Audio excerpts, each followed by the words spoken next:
Good morning everyone. Welcome to PW only IAS.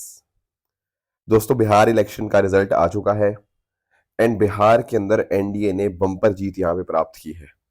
दोस्तों, 243 seats थी and इसमें से 202 सीट्स जो है वो यहां पर एनडीए ने जीती हैं।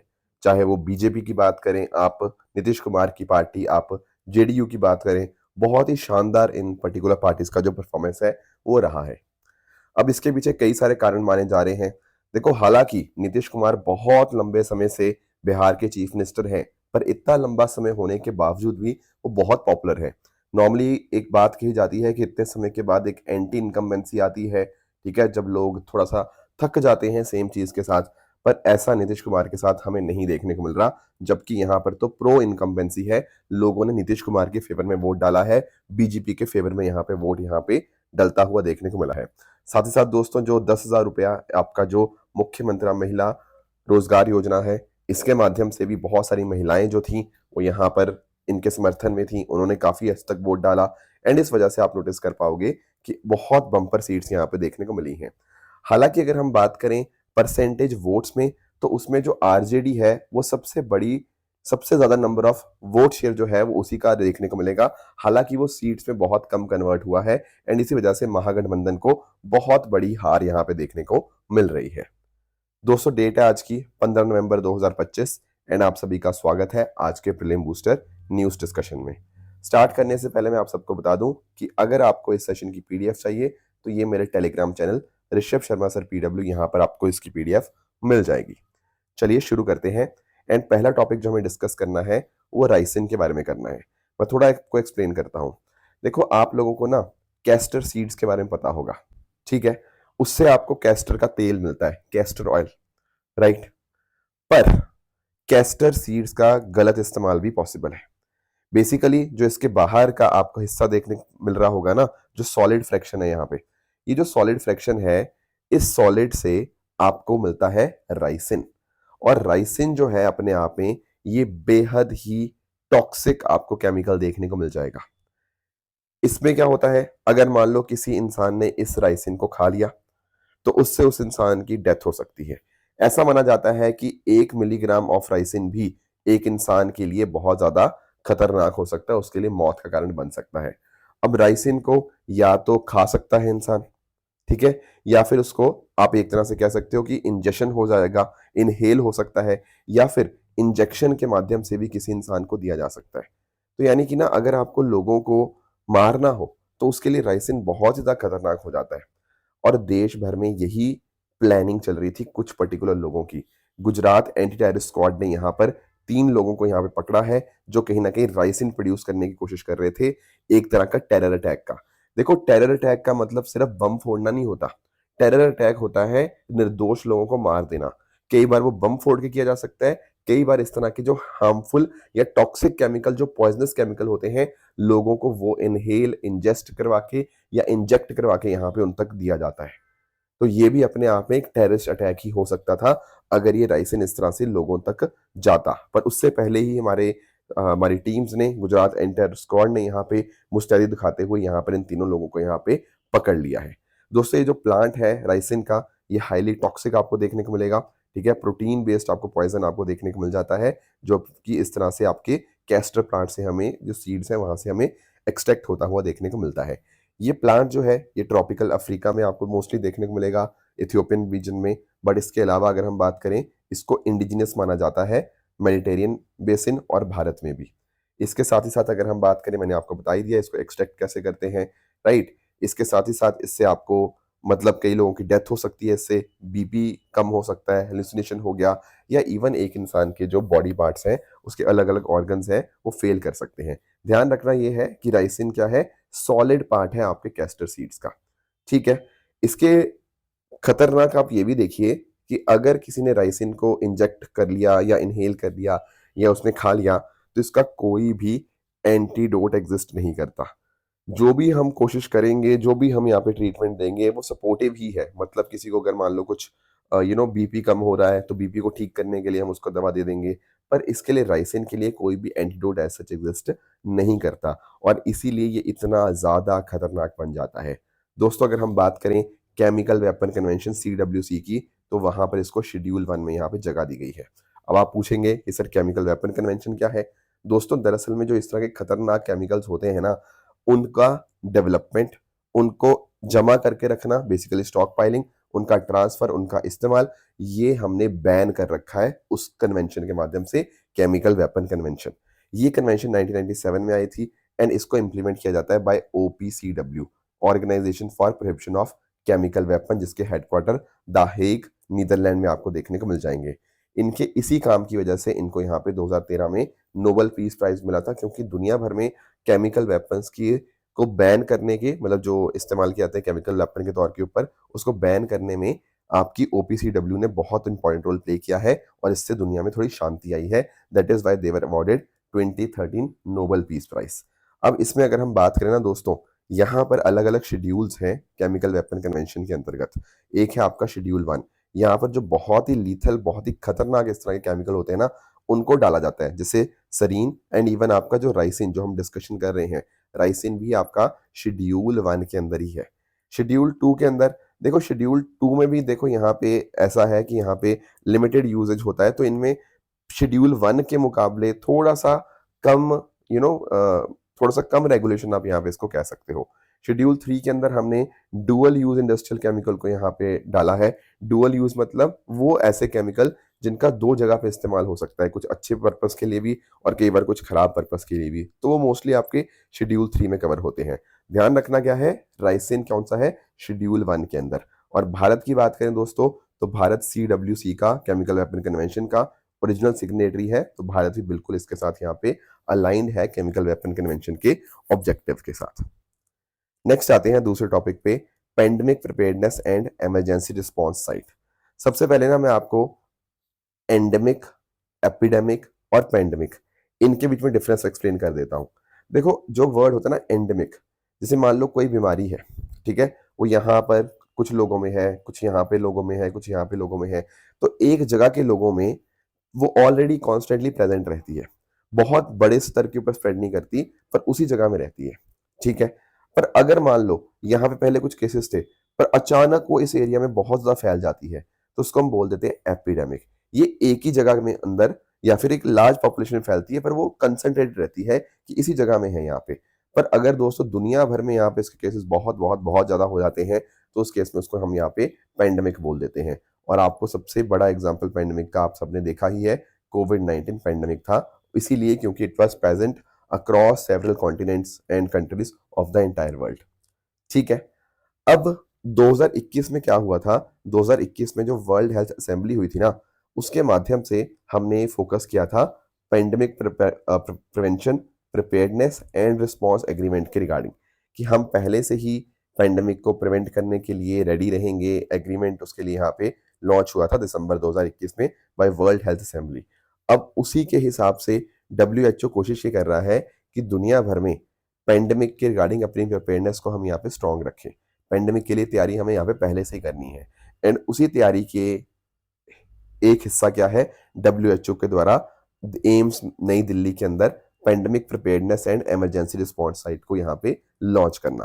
तो WHO ने यहाँ पे एम्स नई दिल्ली में इसको लॉन्च किया है, एंड इसीलिए है कि अगर मान लो कभी आगे जाके कोई आउटब्रेक होता है, तो उसका तेजी से उसके रिगार्डिंग डेटा कलेक्ट करने के लिए, तेजी से रिसर्च करने के लिए, और फटाफट उसके रिगार्डिंग हम टाइमली रिस्पॉन्स कर पाए, उसी के लिए यहाँ पर ये साइट इस तरह से बनाई गई है एट एम्स न्यू दिल्ली, ठीक है।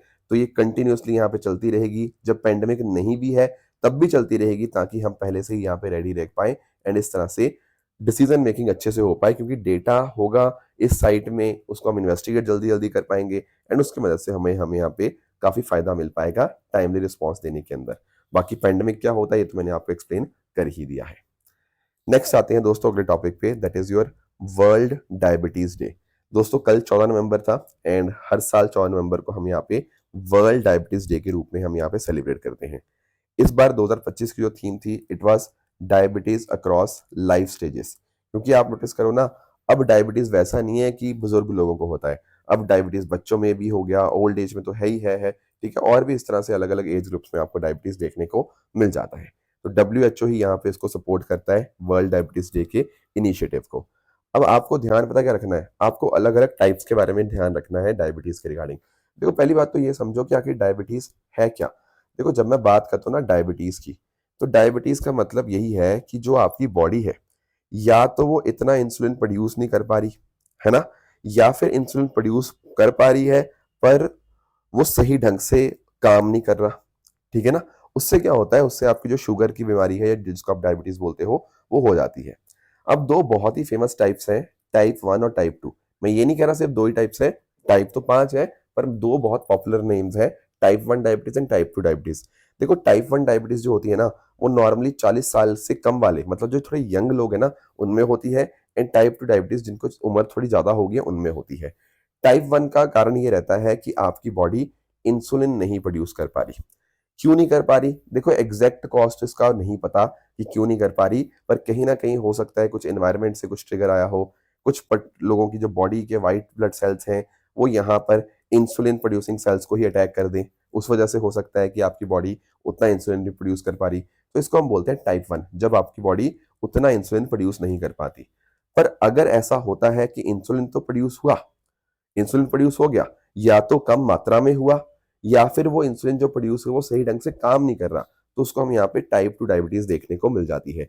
ये नॉर्मली 40 साल की उम्र के बाद होती है। एंड इसमें आप नोटिस कर पाओगे एक इंसान कैसी एक्टिविटी करता है। जैसे मान लो किसी का बहुत ज्यादा मोटापा है, बिल्कुल फिजिकल एक्टिविटी जीरो है, खाना खराब खाता है वो इंसान, तो उस केस में टाइप 2 डायबिटीज होने का खतरा जो है वो ज्यादा बढ़ जाता है। इसको देखो, इसको थोड़ा मैनेज किया जा सकता है अगर आपने लाइफस्टाइल थोड़ी अच्छी रखी हो, थोड़ा फिजिकल फिटनेस पे ध्यान देते हैं, तो टाइप 2 डायबिटीज को कुछ हद तक हम मैनेज कर सकते हैं। पर इसके अलावा भी कुछ और टाइप की डायबिटीज हैं, जैसे टाइप 3। टाइप 3 डायबिटीज के बारे में हमें बहुत ज्यादा आइडिया तो नहीं है, पर ये कहीं ना कहीं इंसुलिन रेजिस्टेंस के साथ है, ब्रेन के साथ लिंक्ड है, या इसको अल्जाइमर डिजीज के साथ भी लिंक किया जाता है। अल्जाइमर डिजीज जैसे आप जानते होंगे कि एक पर्सन की क्षमता कहीं ना कहीं कम हो जाती है, ब्रेन की उसको याद रखने की क्षमता भी कम हो जाती है। धीरे धीरे प्रोग्रेसिवली जैसे एज बढ़ने के साथ साथ थोड़ा इम्पैक्ट आता है, तो वो टाइप 3 के अंदर हम देख लेते हैं। टाइप 4 की बात करते हैं, ये बात करता है एज रिलेटेड इंसुलिन रेजिस्टेंस की। एज के साथ साथ इंसुलिन रेजिस्ट करने लग जाता है, खासकर एल्डरली इंडिविजुअल्स के अंदर, तो वो टाइप 4 में आ जाता है। और जो टाइप 5 की बात है ना, ये बड़ा इंटरेस्टिंग बन चुका है टाइप 5 आज के समय के ऊपर, कि यार देखो कई बार बच्चों को प्रॉपर खाना नहीं मिल पाता, प्रॉपर न्यूट्रिशन नहीं मिल पाता, उनका बॉडी मास इंडेक्स काफी कम होता है, तो कहीं ना कहीं बच्चा बहुत ज्यादा पतला रह जाता है, प्रॉपर खाना नहीं मिल पाता, प्रॉपर ट्रीटमेंट नहीं मिल पाता। एंड इसी को वजह से जो आपकी डायबिटीज होती है, उसको हम लोग टाइप 5 डायबिटीज के यहाँ पे नाम से जानते हैं। इसके अलावा भी एक और डायबिटीज है जिसका नाम है जेस्टेशनल डायबिटीज। ये कहीं ना कहीं वो डायबिटीज है जो प्रेगनेंसी के समय के ऊपर डेवलप होती है। प्रेगनेंसी के समय के ऊपर महिलाओं को बहुत ज्यादा खतरा बढ़ जाता है इस तरह की डायबिटीज होने का।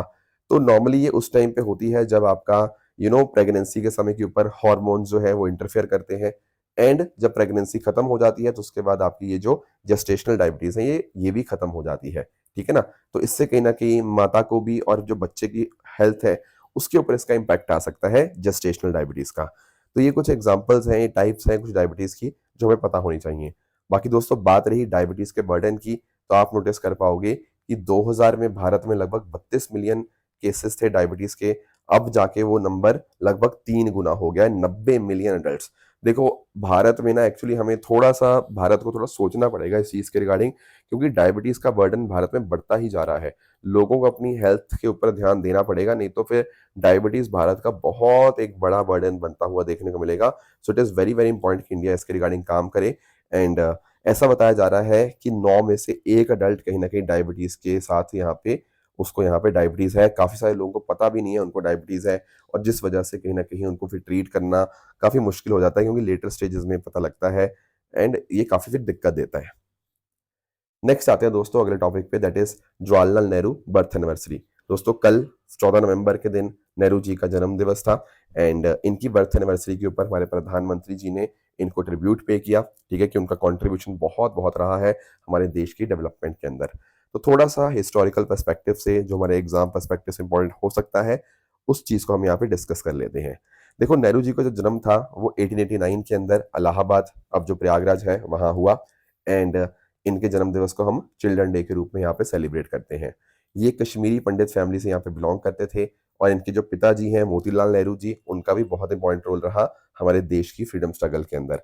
साथ ही साथ नेहरू जी को जो एजुकेशन मिली, शुरुआती एजुकेशन, वो अपने घर पे मिली। बाद में ये कैम्ब्रिज गए, वहां पर इन्होंने यहाँ पे harrow school and Trinity college में यहाँ पे इन्होंने पढ़ाई करी। एंड साथ ही साथ यहाँ पे इन्होंने अपनी जो लीगल स्टडीज थी वो इंग्लैंड में करी। फिर 1912 में ये वापस भारत आ गए। भारत आके इन्होंने इंडियन नेशनल कांग्रेस को यहाँ पे ज्वाइन किया एंड गांधी जी के इन्फ्लुएंस में आए 1916 के अंदर। एंड कहीं ना कहीं वहीं से नॉन वायलेंस, बहुत बड़े स्तर के ऊपर मोबिलाइजेशन लोगों को करना, वो कहीं ना कहीं इन्होंने यहाँ पे साथ में मिलकर किया। होम रूल लीग के अंदर इन्होंने पार्टिसिपेट किया, नॉन कॉपरेशन मूवमेंट में भी पार्टिसिपेट किया। साथ ही साथ ऑल इंडिया कांग्रेस कमेटी के ये जनरल सेक्रेटरी रहे 1923 से। एंड कहीं ना कहीं इनकी जो आइडियोलॉजी थी उसमें नेशनलिज्म, सोशलिज्म, साइंटिफिक टेम्पर, ये सारी इनकी आइडियोलॉजी आपको देखने को मिलती है। 1928 के अंदर जब हमने साइमन कमीशन का प्रोटेस्ट किया तो वहां पर भी इन्होंने पार्टिसिपेट किया। इनके ऊपर भी लाठीचार्ज हुआ लखनऊ के अंदर। इसके साथ ही साथ आप लोगों को पता होगा 1928 में एक नेहरू रिपोर्ट आई थी। अब ये ध्यान से समझना, देखो ये जो 1928 में नेहरू रिपोर्ट आई ना, दरअसल में इसको हेड कौन कर रहे थे? इनको हेड किया जा रहा था बाय मोतीलाल नेहरू जी। ठीक है, तो ये नेहरू रिपोर्ट दरअसल में मोतीलाल नेहरू जी को यहाँ पे के नाम से रखी गई है। तो दरअसल में एक ब्रिटिश गवर्नमेंट से चैलेंज था कि भारत अपना कॉन्स्टिट्यूशन एक तरह से बना ही नहीं सकता। तो नेहरू रिपोर्ट एक तरह का ड्राफ्ट कॉन्स्टिट्यूशन था यहाँ पे, जो कि हमारी तरफ से बनाया गया एंड जिसमें कि हमने डोमिनियन स्टेटस की यहाँ पे मांग करी थी इस पर्टिकुलर नेहरू रिपोर्ट के अंदर। इसके साथ ही साथ अगर हम बात करें 1929 बहुत बहुत इंपॉर्टेंट सेशन हुआ, लाहौर सेशन ऑफ कांग्रेस, जिसमें जवाहरलाल नेहरू जी प्रेसिडेंट थे। वहां पर हमने पूर्ण स्वराज का यहाँ पे अपना जो हमारा नेशनल गोल था उसको यहाँ पे प्रोक्लेम किया। साथ ही साथ अगर हम बात करें 1929 से 1931 के बीच में जो आपका fundamental right and economic policy resolution आया, उसको ऑथर किया गया बाय जवाहरलाल नेहरू जी और उसको 1931 में फिर यहाँ पे कराची सेशन के अंदर यहाँ पे अडॉप्ट किया गया। इसके अलावा सिविल डिसोबीडियंस मूवमेंट जब चल रही थी, गांधी जी लीड कर रहे थे, तो उस समय नेहरू जी को बहुत बार अरेस्ट किया गया। इसके साथ ही साथ 1936 के सेशन में भी जो लखनऊ में हुआ, वहां पर भी प्रेसिडेंट आपके नेहरू जी ही थे। फिर 1942 में क्विट इंडिया मूवमेंट में भी इनका पार्टिसिपेशन रहा। गांधी जी के बिहाफ के ऊपर इन्होंने यहाँ पर क्विट इंडिया रेजोल्यूशन को प्रेजेंट किया था 7 अगस्त 1942 को। फिर जो INA, ठीक है, जो INA ट्रायल्स चले थे, ठीक है, रेड फोर्ट के ऊपर, तो वहां पे आप नोटिस कर पाओगे कि इन्होंने लीगल डिफेंस में यहाँ पे इकट्ठा करने की कोशिश करी। इसके साथ ही साथ 1947 में जो इंटरिंग गवर्नमेंट बनती है, तो उस समय आपके डिफेक्टो प्राइम मिनिस्टर बनते हैं नेहरू जी। इनकी जो बुक्स थी उसमें आपका the discovery of India, glimpses of world history, ये इनकी कुछ पॉपुलर आपको बुक्स देखने को मिल जाती हैं। दोस्तों पॉलिटी के अंदर भी इनका बहुत इंपॉर्टेंट रोल है। आपने पॉलिटी की बुक्स में पढ़ा भी होगा लक्ष्मीकांत के अंदर कि दोस्तों ऑब्जेक्टिव रेजोल्यूशन जो मूव किया गया ना 1946 के अंदर, वो नेहरू जी ने मूव किया था एंड उसमें वही बातें थी जो आगे जाके हमने प्रीएम्बल अडॉप्ट किया। तो कहीं ना कहीं वो जो बातें थी वो यहाँ पे प्रीएम्बल में यहाँ पे आई एंड उसी से हमारे कॉन्स्टिट्यूशन के जो गाइडिंग लाइट की तरह जो काम करता है प्रीएम्बल, वो हमें यहाँ पे देखने को मिल जाता है। फिर आप नोटिस कर पाओगे 1947 में जब देश आज़ाद होता है तो भारत के इंडिपेंडेंट इंडिया के पहले प्राइम मिनिस्टर नेहरू जी बनते हैं एंड इस तरह से लगभग 17 साल यहाँ पे हमारे देश के प्राइम मिनिस्टर के तौर पे कंटिन्यू करते हैं। साथ ही साथ इनकी देखो और बहुत इंपॉर्टेंट रोल रहे, जैसे फॉर एग्जांपल बहुत सारे IITs, CSIR, DRDO वो दरअसल में नेहरू जी ने ही यहाँ पे बनाए। इसके साथ ही साथ भारत की जो पॉलिसी थी नॉन लाइन मूवमेंट की, उसकी पॉलिसी भी यहाँ पे इनके द्वारा ही शेप अप की गई। PSUs, पब्लिक सेक्टर अंडरटेकिंग्स, बहुत सारे इस तरह से इनके द्वारा काम किए गए एंड इनफैक्ट उन्होंने लैंड रिफॉर्म को भी सपोर्ट किया। ये सारी बातें थी जो नेहरू जी का कॉन्ट्रीब्यूशन हमें यहाँ पे देखने को मिलता है देश के डेवलपमेंट के अंदर। नेक्स्ट टॉपिक हमारे सामने है गरुड़ एयर एक्सरसाइज। दोस्तों ये जो एक्सरसाइज है ये भारत और फ्रेंच के बीच में, फ्रांस के बीच में हो रही है। भारत की एयरफोर्स और साथ साथ आपकी जो French air and space force है उनके बीच में ये बायलेटरल एयर एक्सरसाइज आपको देखने को मिल जाएगी। अब दोस्तों ये जो एक्सरसाइज है कभी इंडिया में होती है कभी फ्रांस में, तो इस बार 2025 की जो एक्सरसाइज हो रही है ये आपको फ्रांस में होती हुई देखने को मिल रही है और इसी वजह से भारत का जो एयरफोर्स कंटिजेंट है वो फ्रांस पहुंच चुका है ताकि गरुड़ एक्सरसाइज के अंदर यहाँ पे पार्टिसिपेट किया जाए। अब इन एक्सरसाइज के अंदर होता यही है कि साथ में मिलकर कैसे काम किया जा सकता है, इंटरऑपरेबिलिटी उसके ऊपर फोकस होता है। अपनी जो बेस्ट प्रैक्टिसेस हैं उनको हम यहाँ पे एक्सचेंज करते हैं एंड इस तरह से दोनों देश एक दूसरे से बहुत ज़्यादा सीखते हैं एंड कहीं ना कहीं पार्टनरशिप भी बेहतर होती है। तो भारत की तरफ से जो पार्टिसिपेशन है वो सुखोई 30 MKI फाइटर जेट्स का है इंडियन एयरफोर्स के, और फ्रेंच के जो आपके राफेल एयरक्राफ्ट है उनका पार्टिसिपेशन आपको यहाँ पे देखने को मिल जाएगा। तो ये बात आपको गरुड़ एयर एक्सरसाइज के बारे में क्लियर होनी चाहिए। अब दोस्तों रही बात ट्रू एंड फॉल्स स्टेटमेंट्स की, यहाँ आपके सामने कुछ स्टेटमेंट्स हैं, इनको आप पढ़िएगा, बताइएगा इनमें से कौन सा सही है कौन सा गलत है। साथ ही साथ दोस्तों जो कल मैंने आपको होमवर्क दिया था, एक था डीएनए प्रोफाइलिंग के बारे में, तो यस ये जो स्टेटमेंट लिखी हुई है इसके माध्यम से हम इंडिविजुअल्स को आइडेंटिफाई करने की कोशिश करते हैं, ये अपने आप में बिल्कुल करेक्ट स्टेटमेंट है। फिर अमोनियम नाइट्रेट के इस्तेमाल की बात करें, देखो अमोनियम नाइट्रेट का जो मोस्टली इस्तेमाल होता है ना, वो फर्टिलाइजर के तौर के ऊपर होता है, और अगर इसको हम फ्यूल ऑयल के साथ मिक्स कर दें तो ये एक्सप्लोजिव भी बन सकता है। तो ये जो सेकंड बात लिखी गई है ये अपने आप में इनकरेक्ट हो जाएगी। बाल साहित्य पुरस्कार की बात करें तो देखो केवल इंग्लिश और हिंदी के अंदर नहीं, बल्कि आपकी जो 22 शेड्यूल लैंग्वेजेस हैं उनके अंदर तो मिलता ही मिलता है, उसके साथ साथ आपकी इंग्लिश और राजस्थानी इन लैंग्वेजेस के अंदर मिलेगा, तो टोटल आपकी 24 लैंग्वेज यहाँ पे देखने को मिलेगी। तो तीसरा स्टेटमेंट भी यहाँ पे आपका गलत हो जाएगा। बाकी बात रही बोत्सवाना की, देखो बोत्सवाना का तो बॉर्डर ही टच नहीं होता लीबिया के साथ, तो ये स्टेटमेंट तो अपने आप में फॉल्स है। दरअसल में बोत्सवाना के नॉर्थ वेस्ट में आपको यहाँ पे नमीबिया कंट्री आपको देखने को मिल जाएगी, इसलिए ये स्टेटमेंट भी आपका गलत हो जाएगा। तो ये थी आज की डिस्कशन। इस तरह से आप सब लोग हार्ड वर्क करते रहिए। All the very best. Thank you so much.